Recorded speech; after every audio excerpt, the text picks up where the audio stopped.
ವಾಗಿ ಜಮ್ಮು ಕಾಶ್ಮೀರ ಮತ್ತು ಸುತ್ತಮುತ್ತಲ ರಾಜ್ಯಗಳಿಗೆ ತೆರಳುವಂತಹ ವಿಮಾನ ಬೆಂಗಳೂರಿನಿಂದ ಹೊರಡೋ ವಿಮಾನಗಳು ಕ್ಯಾನ್ಸಲ್ ಆಗಿದೆ. ಆದರೆ ಪಾಕಿಸ್ತಾನದಲ್ಲಿ ಪರಿಸ್ಥಿತಿ ಹೇಗಿದೆ? ಪಾಕ್ನಲ್ಲಿ ನಾಗರಿಕ ವಿಮಾನ ಹಾರಾಟವೇ ಬಂದ್ ಆಗಿದೆ. ಮಧ್ಯಾಹ್ನ 12 ಗಂಟೆವರೆಗೆ ವಿಮಾನ ಹಾರಾಟ ಇಲ್ಲ.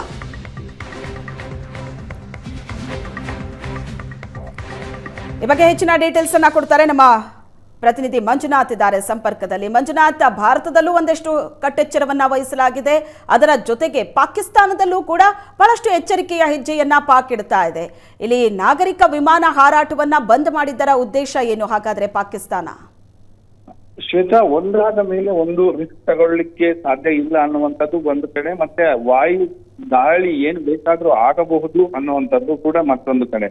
ಸೊ ಅದೇ ಹಿನ್ನೆಲೆಯಲ್ಲಿ ಭಾರತವು ಕೂಡ ಕೆಲವು ಶ್ರೀನಗರ ಸೇರಿದಂತೆ ಈ ಗಡಿ ಭಾಗಗಳಲ್ಲಿ ಬರುವಂತಹ ರಾಜ್ಯಗಳಿಗೆ ವಿಮಾನ ಹಾರಾಟವನ್ನ ನಿಷೇಧಿಸಿದೆ, ಮತ್ತೆ ಡೈವರ್ಟ್ ಕೂಡ ಮಾಡಿರುವಂತದ್ದು. ನಿನ್ನೆ ಬೆಳಿಗ್ಗೆಯಿಂದಲೂ ಕೂಡ ನಿಷೇಧ ಮಾಡಿದೆ. ಎಲ್ಲವೂ ಕೂಡ ಮಾರ್ಗ ಬದಲಾವಣೆಗಳು ಮಾಡಿಕೊಂಡು ಬೇರೆ ಬೇರೆ ಕಡೆ ಹೋಗಿ ಅವರು ಲ್ಯಾಂಡ್ ಆಗಿರುವಂತದ್ದು. ಅದೇ ರೀತಿ ಇವತ್ತು ಪಾಕಿಸ್ತಾನ ನೋಟ ಹೊರಟಿರುವಂತದ್ದು ಅಲ್ಲಿನ ನಾಗರಿಕ ವಿಮಾನಯಾನ ಸಚಿವಾಲಯ ಹೊರಡಿಸಿದೆ. ಅದರಲ್ಲೂ ಪ್ರಮುಖವಾಗಿ ಲಾಹೋರ್ ಇರ್ಬೋದು, ಸಿಯಾಲ್ಕೋಟ್ ಇರ್ಬೋದು, ಪಂಜಾಬ್ ಪ್ರಾಂತ್ಯದಲ್ಲಿ ಬರುವಂತಹ ಸಿಯಾಲ್ಕೋಟ್ ಇರ್ಬೋದು, ಇಲ್ಲಿ ನಾಗರಿಕ ವಿಮಾನಗಳ ಹಾರಾಟವನ್ನ ನಿಷೇಧ ಮಾಡಿರುವಂತದ್ದು. ಯಾಕಂದ್ರೆ ಯಾವ ರೀತಿಯಲ್ಲಿ ದಾಳಿ ನಡೆಯುತ್ತೋ ಅನ್ನುವಂಥದ್ದು ಭಯದಲ್ಲಿ ಅಲ್ಲಿ ಇನ್ನೂ ಹೆಚ್ಚಾಗಿರುವಂತದ್ದು. ಡ್ರೋನ್ಗಳ ಹಾರಾಟ ಇರ್ಬೋದು, ಇವೆಲ್ಲವನ್ನು ಗಮನದಲ್ಲಿಟ್ಕೊಂಡು ನಾಗರಿಕರಿಗೆ ಪಾಕಿಸ್ತಾನ ನಾಗರಿಕರಿಗೆ ತೊಂದರೆ ಆಗಬಾರದು ಅನ್ನುವಂಥದ್ದು ಒಂದು ಕಡೆ, ಮತ್ತೆ ದಾಳಿ ಹೇಗೆ ಬೇಕಾದ್ರೂ ಆಗಬಹುದು ಅನ್ನುವಂಥದ್ದು ಇನ್ನೊಂದು ಕಡೆಯಲ್ಲಿ ಈ ರೀತಿಯ ನಿಷೇಧವನ್ನ ಮಾಡಿದೆ. ಇವತ್ತು ಮಧ್ಯಾಹ್ನ ತನಕ ಹಾರಾಟ ಮಾಡೋದು ಇಲ್ಲ ಅನ್ನುವಂತ ಆದೇಶವನ್ನ ಹೊರಡಿಸಿರುವಂತದ್ದು. Shweta, thank you Manjunath. ಪಾಕ್ ಗಡಿಯಲ್ಲಿ ಕ್ಷಣ ಕ್ಷಣಕ್ಕೂ ಆತಂಕ ಹೆಚ್ಚಾಗಿದೆ. ಪೂಂಚ್ ಸೆಕ್ಟರ್ನಲ್ಲಿ ಪಾಕ್ನಿಂದ ಶೆಲ್ ದಾಳಿ ನಡೆದಿದೆ. ಪಾಕ್ ವಿರುದ್ಧದ ಹೋರಾಟದಲ್ಲಿ ಭಾರತದ ಯೋಧ ಹುತಾತ್ಮರಾಗಿದ್ದಾರೆ. ಗುಂಡಿನ ಕಾಳಕದಲ್ಲಿ ಯೋಧ ದಿನೇಶ್ ಕುಮಾರ್ ಹುತಾತ್ಮ. ಲಾನ್ಸ್ ನಾಯಕ ದಿನೇಶ್ ಕುಮಾರ್ ಹುತಾತ್ಮರಾಗಿದ್ದಾರೆ. ಪೂಂಚ್ ಸೆಕ್ಟರ್ನಲ್ಲಿ ಪಾಕಿಸ್ತಾನ ಶೆಲ್ ದಾಳಿ ನಡೆಸಿದೆ. ಭಾರತ ಪಾಕಿಸ್ತಾನದ ಗಡಿಯುದ್ದಕ್ಕೂ ಪಾಕಿಸ್ತಾನ ನಡೆಸ್ತಾ ಇರುವಂತ ಶೆಲ್ ದಾಳಿ ಕ್ಷಣ ಕ್ಷಣಕ್ಕೂ ಗಡಿಯಲ್ಲಿ ಆತಂಕ ಹೆಚ್ಚಾಗಿದೆ. ಪಾಕಿಸ್ತಾನ ವಿರುದ್ಧದ ಹೋರಾಟದಲ್ಲಿ ಭಾರತದ ಯೋಧ ಹುತಾತ್ಮರಾಗಿದ್ದಾರೆ.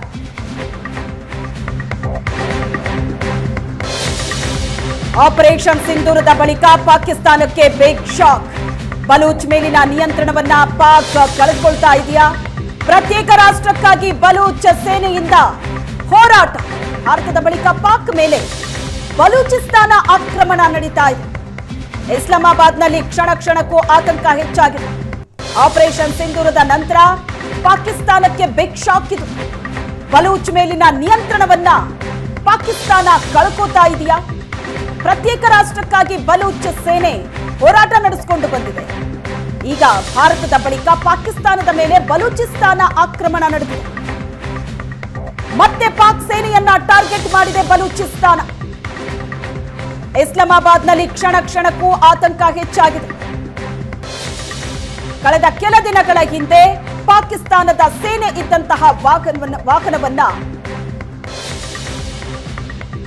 ಬಲೂಚ್ ಸೇನೆ ಬ್ಲಾಸ್ಟ್ ಮಾಡಿತ್ತು. ಈಗ ಮತ್ತೆ ಪಾಕ್ ಸೇನೆಯನ್ನೇ ಟಾರ್ಗೆಟ್ ಮಾಡಿದೆ ಬಲೂಚಿಸ್ತಾನ. ಪಾಕಿಸ್ತಾನದ 12 ಯೋಧರನ್ನ ಬಲೂಚಿಸ್ತಾನ ಹತ್ಯೆಗೈದಿದೆ. ಐಇಡಿ ಸ್ಫೋಟಿಸಿ ಪಾಕ್ ಸೇನಾ ವಾಹನವನ್ನೇ ಉಡಿಸ್ ಮಾಡಿದೆ. ದೃಶ್ಯದಲ್ಲಿ ನೋಡ್ತಾ ಇದೆ. ಪಾಕ್ ಸೇನೆ ಮೇಲಿನ ದಾಳಿಯ ಹೊಣೆ ಹೊತ್ತಿದೆ ಬಲೂಚಿಸ್ತಾನ. ಪಾಕ್ ಸೈನಿಕರ ಮೇಲಿನ ದಾಳಿಯ ವಿಡಿಯೋ ರಿಲೀಸ್ ಮಾಡಿದೆ. ಬಲೂಚಿಸ್ತಾನ ಸೇನೆಯ ದಾಳಿಯ ವಿಡಿಯೋ ರಿಲೀಸ್ ಆಗಿದೆ. ದೃಶ್ಯದಲ್ಲಿ ನೋಡ್ತಾ ಇದೆ.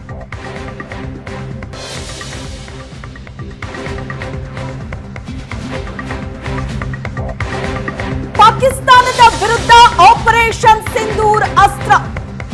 ಆಪರೇಷನ್ ಸಿಂಧೂರ್ ಬೆನ್ನಲ್ಲೇ ಸರ್ವಪಕ್ಷ ಸಭೆ. ಇವತ್ತು ಸರ್ವಪಕ್ಷ ಸಭೆ ಕರೆದಿದೆ ಕೇಂದ್ರ ಸರ್ಕಾರ. ಇವತ್ತು ಬೆಳಿಗ್ಗೆ 11 ಗಂಟೆಗೆ ಕೇಂದ್ರ ಸರ್ಕಾರ ಸಭೆ ಮಾಡಲಿದೆ.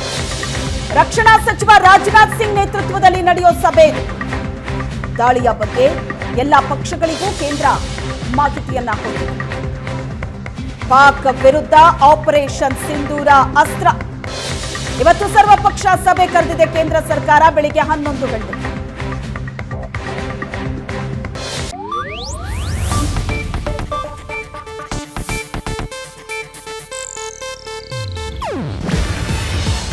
ಏಷ್ಯಾನೆಟ್ ನ್ಯೂಸ್ ನೆಟ್ವರ್ಕ್ ಪ್ರಸ್ತುತಿ.